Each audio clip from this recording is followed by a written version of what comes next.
Hello, welcome to another Seth and Gentry show.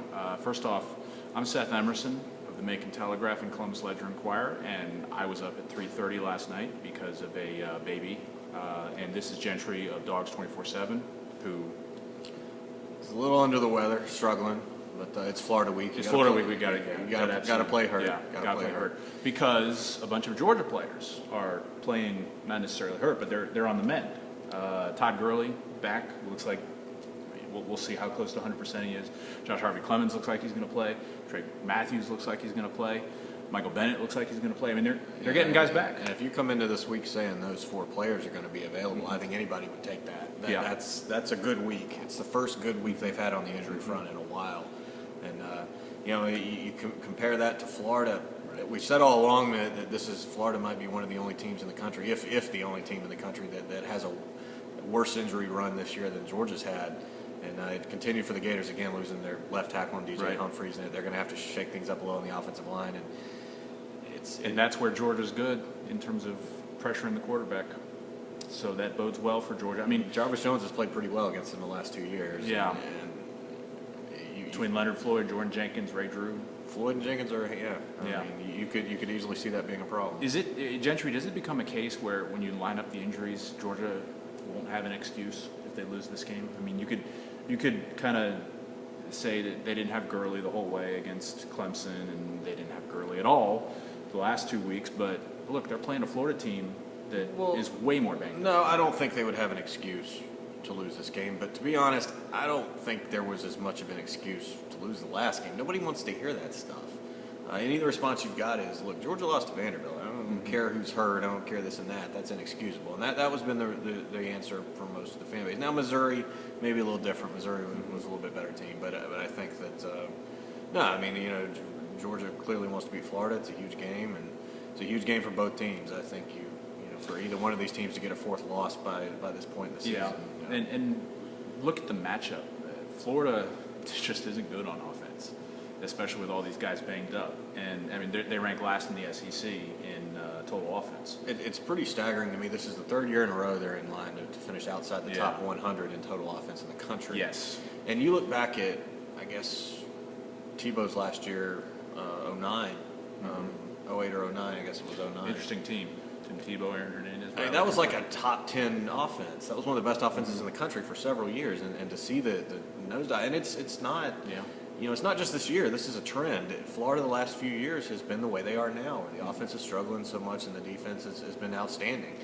So you've got Florida's struggling offense against Georgia's, better performance against Vanderbilt, but still, I'd say, struggling defense. And then on the flip side, you've got Florida's defense, which is really good and has been overshadowed, versus Georgia's offense, which had dipped a little bit without Todd Gurley and company, but now gets Todd Gurley back. So it's interesting. It's going to be two really struggling units going at each other half the time, and then two really good units going at each other the other half of the time. I think it's safe to expect a game a little like last year. It's probably sloppy, low scoring. Georgia defensively has played Florida real well the last couple of years, especially last year. I felt like their game plan and the way they approached that Florida game last year was probably as good as we've seen against a quality opponent, a top 5 opponent. That's as good as we've seen from Grantham in that defense. That was the week of the Sean Williams rant. Yeah. So they were just lively. They were going after the ball. That was, that they had a good plan for Florida at that time. And I think, what you're going to see from Florida this time is probably a little similar, if not, they're in a weaker position now than probably they were last year, just not having Jeff Driscoll and the running back and things like that. But you think Georgia's defense is legitimately getting better, and we'll see that this game, or no? I don't know. It's hard to predict. What do you think? Gentry, I think it's... I mean, I could see it. Vanderbilt's offense isn't terrible. They actually rank decent, but it was still just Vanderbilt. You've got to see it again. And it was a backup quarterback. Yeah, I think they've got to... But realistically, I think they've got to hold Florida to under, I'd say, 20 points or 4 scores, or else it's a failure, considering what Florida's situation is offensively at this point. Yeah, and I think that you're not going to see a lot of points in this game. You're not going to see a lot of big plays. It'll probably be pretty... It was funny because what Mike Bobo said yesterday, he made such a point of saying we want to let it rip. And what I think he meant by that was that I think Murray lacked some confidence in some of these receivers. And he telegraphed that. He said, leading up to that game, he still didn't trust some of these. There wasn't a level of trust. And he just doesn't know where these guys are going to be. Yeah. He doesn't know, and that limits so much of what you can do at the line of scrimmage. It limits, you know, he's just not going to cut the ball loose if he doesn't know the guy's going to be where he thinks he's going to be. And I think that was a message for Bobo to Murray. Mm-hmm. Now, in terms of what they actually do in the game, he also said they're going to be really patient. So well, because you're going to remain balanced. Right, and having Gurley back is huge. Yeah, right. Let's talk about that. I mean, what we've heard all these guys talk about how they think Gurley being out there just opens so many things up because safeties have to play up into the box, and then that opens up the downfield passing game. Receiving wise for Georgia, you're not really. I mean, you're getting Michael Bennett back, but you're kind of trading him for Chris Conley. I like Bennett though. I think he's a good receiver. He's a good receiver in a game like this. Yeah, I'd say Bennett right now. He's better than Conley, but he's not that much better. And whether he's slowed a little bit still by the knee. So I think a lot of it comes down to really how much Gurley does open things up for the passing game, and just also how good Gurley is himself. I mean, I'd say if they get Gurley at 75 or 80% of what he was before the ankle, I think that's pretty good. I think they've got him there. Yeah. I mean, from seeing him out there this week, he looked pretty good. He's looked fine. He's been handling it the right way, where he runs hard and then he kind of takes it easy in between. Well, and Georgia was really patient. They could have rushed him back sooner than this. It was possible, and they were very patient. Obviously, that came with a cost, but yeah. But I think they're going to get the benefit of being patient with him this week. So we broke down the Vanderbilt game last time, so we're not going to go very long this time. Gentry, what's your kind of gut feel on what's going to happen in this Florida game? You know, I like Georgia's chances in this game, and it's been. I'm as confident for Georgia's sake with this one as I have been in a while. Against Vanderbilt, you figure they're probably going to win, but there was just so much going against them at that time. And Missouri game, as I said on our video, I mean, that was scary as hell. I really believe Missouri was probably going to win that game. You wanted to pick Missouri.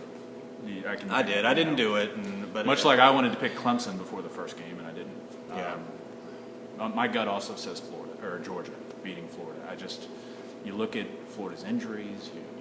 Then they lose their left tackle. I think that's going to affect their ability to keep Jordan Jenkins, Leonard Floyd, and Ray Drew from having some drive-killing sacks.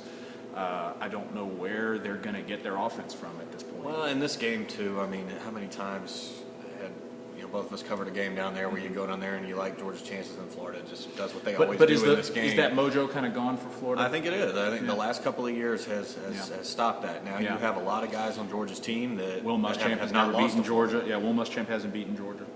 So a lot of guys on Florida's team that had. There's that uncertainty now on the Florida sideline. And I think the pressure a little bit too. I mean, both these teams need a win right now with the way the season's going. They're both to keep up with the SEC East and all that.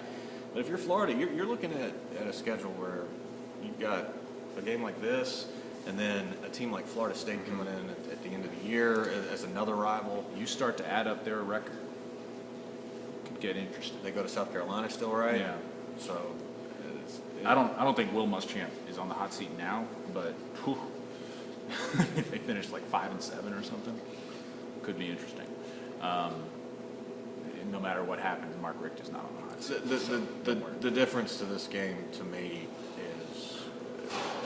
is how well Georgia's receivers handle the press coverage and a lot of the attention they're going to get from Florida up front. That's the kind of thing that Florida's really going to challenge them at the line of scrimmage, and teams that have done that in the past have had success against Georgia, even with some guys who are injured who are not in there now.